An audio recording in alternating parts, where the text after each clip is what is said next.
द्वारका में एक सत्राजित नामक ब्राह्मण रहता था। कौन? सत्राजित नामक ब्राह्मण।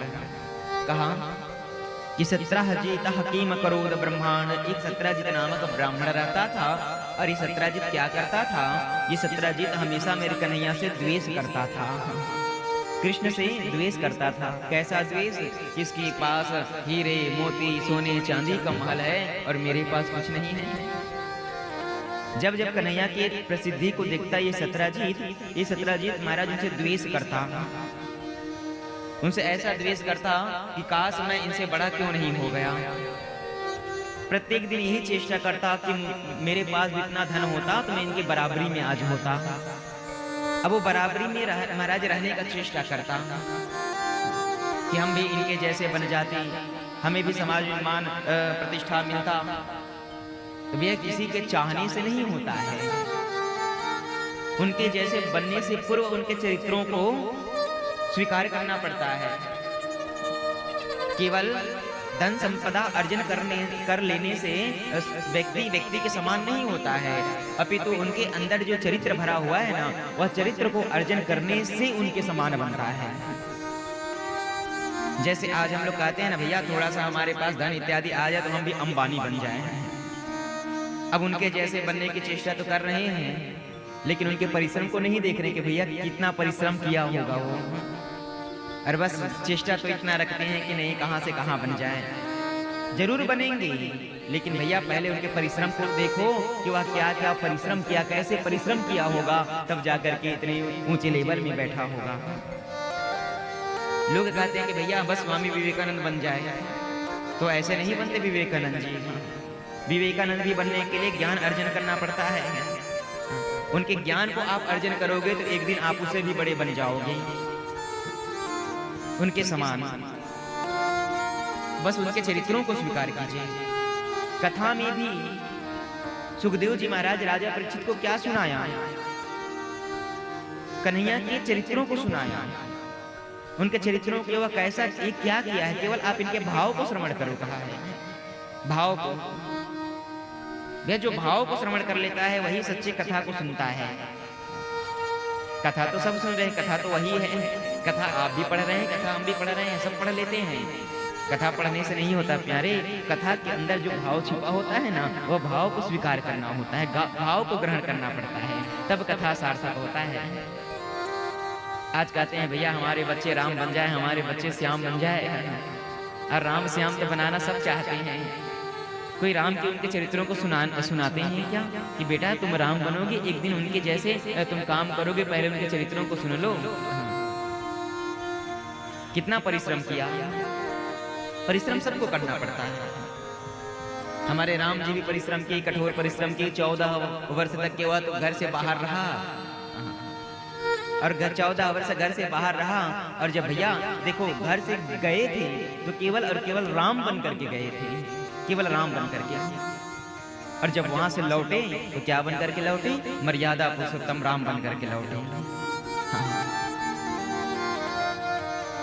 तो जो आरंभ में सांसारिक सुख को त्याग करके परिश्रम करेगा, एक दिन भैया वही पुरुषों में उत्तम बनेगा। जैसे आपको आरंभ में और बताए थे कि वही मनुष्य आगे चल करके प्रसन्नता को पा सकते हैं जिसके जीवन में आरंभ में दुख आया हो। जो कठिनाई को सह लेता है वही आगे चल करके चमकता है। ध्रुव जी महाराज प्रत्येक दिन हमको दर्शन दे रहे हैं। कितना परिश्रम किया था वो, कथा सुने हैं सभी लोग, कितना परिश्रम किया। 5 वर्ष की अवस्था में महाराज जंगल में गया था, और जंगल में जाकर के इतना भजन किया, इतना तपस्या किया। जब देखा कि परमात्मा नहीं आ रहे हैं तो अंत में यह भी संकल्प ले लिया कि नारायण यदि आज नहीं आओगे तो हम अपने प्राण ही त्याग देंगे। और जैसे संकल्प लिया कि यदि आप नहीं आए तो फिर हम नहीं रहेंगे, सीधे भगवान को चुनौती दे दिया। और भक्त जब भगवान को चुनौती देते हैं ना, फिर भगवान को सब कुछ छोड़ करके आना पड़ता है। कहा कि भैया तुम अपने प्राण त्यागो मत, मैं आ रहा हूं तुम्हारे लिए।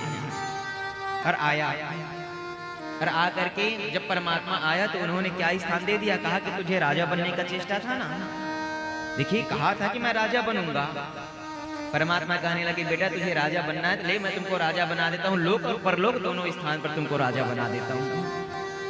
तुम केवल इस संसार के राजा बनने की चेष्टा किए थे और मैं तो तुमको पूरे ब्रह्मांड के राजा बना दिया। युगों युगों तक चमकते रहना। आज भी वो चमक रहे हैं। इनके पीछे का कारण क्या है? इनके पीछे का कारण है परिश्रम। परिश्रम किया है जिसके कारण आज चमक रहा है। परिश्रम थोड़ा होता है और भैया सुख बहुत ज्यादा होता है। इसीलिए आरंभ में जितना हो सके खूब परिश्रम कीजिए। बच्चों को खूब परिश्रम कराइए। भय भी न हो न प्रीति, बच्चों को अपने भय से डराइए। वही बच्चा चमक पाएगा जो आरंभ में माता पिता को डरेगा। और भैया यदि हम डराएंगे नहीं तो फिर वह बाद में कहां से डरेगा? नहीं डरेगा। लेकर के लाठी वही दौड़ेगा।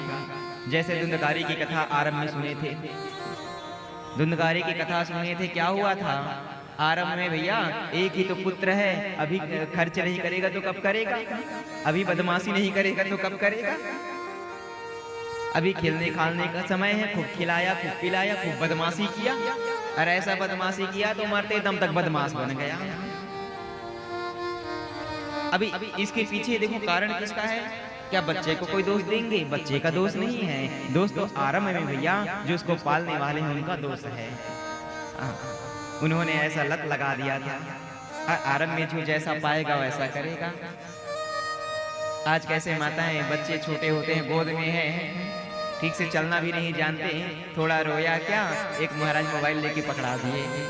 अब आरंभ में मोबाइल पकड़ रहे हैं, तब तो फिर क्या कहना। आगे तो फिर महाराज वो मांगेगा ही मांगेगा। आज 20,000 का मांग रहा है, कल 50,000 का मांगेगा। आज सैमसंग इत्यादि में काम चला लेते हैं तो कल आईफोन मांगेगा। क्योंकि आरंभ में हम ऐसी लत लगा दिए हैं ना। इसीलिए निवेदन करते हैं बच्चे यदि घर में है ना तो ठीक है, बच्चों को मोबाइल भी पकड़ा रहे हो तो उनको धार्मिक कथा ही श्रवण कराओ, धार्मिक भजन ही श्रवण कराओ, ताकि यह धार्मिक हो जाए। मोबाइल कोई गलत चीज नहीं है। बस ये भाव है कि जो जैसा भाव से देखेगा वह वैसा ही बनेगा। संसार में कोई गलत नहीं है, कुछ गलत नहीं है, सब चीज अच्छा है, कोई गलत नहीं है। गलत तो बस व्यक्ति का सोच है। जैसा सोचेगा वैसा ही होगा। कोई व्यक्ति नदी को महाराज पवित्र स्थान भी मान लेते हैं। बहते हुए गंगा को आज लोग माँ के रूप में पूज रहे हैं और जो नहीं मानते वह केवल एक नदी के रूप में मान रहे हैं। आस्था है, हमारा मन पवित्र है तो हम पत्थर को भी भगवान मान लेते हैं। और मन ही नहीं है भैया, आस्था ही नहीं है तो भगवान को भी लोग पत्थर मान रहे हैं। आज भगवान को भी पत्थर।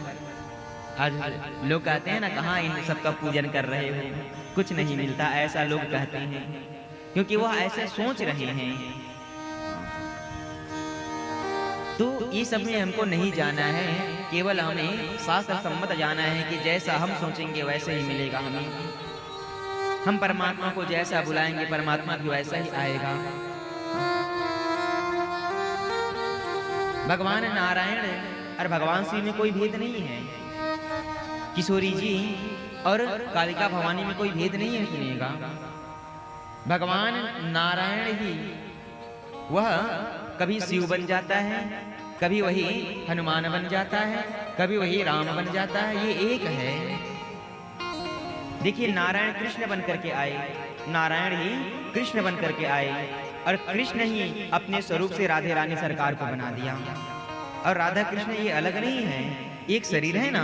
जैसे ये शरीर है तो कन्हैया एक शरीर में वह पुरुष तत्व को याद किया तो वह पुरुष बन गया, पुरुषोत्तम बन गया। एक महाराज भाग से वह स्त्री शब्द को याद किया, इसीलिए वह स्त्री किशोरी जी बन गई। दोनों एक ही है। जैसे भगवान शिव को हम लोग देखते हैं कि एक भाग नारी का, एक भाग पुरुष का। ये यही समझाना चाहते हैं कि महाराज माँ काली के आधा भाग शिव है और शिव का आधा भाग माँ काली है। अर्थात एक शरीर में दोनों समाहित होते हैं। ये पुरुष शरीर में दोनों समाहित है। जब तक इसमें शक्ति नहीं होगा तब तक ये मिट्टी है। सबके अंदर शक्ति विराजमान है।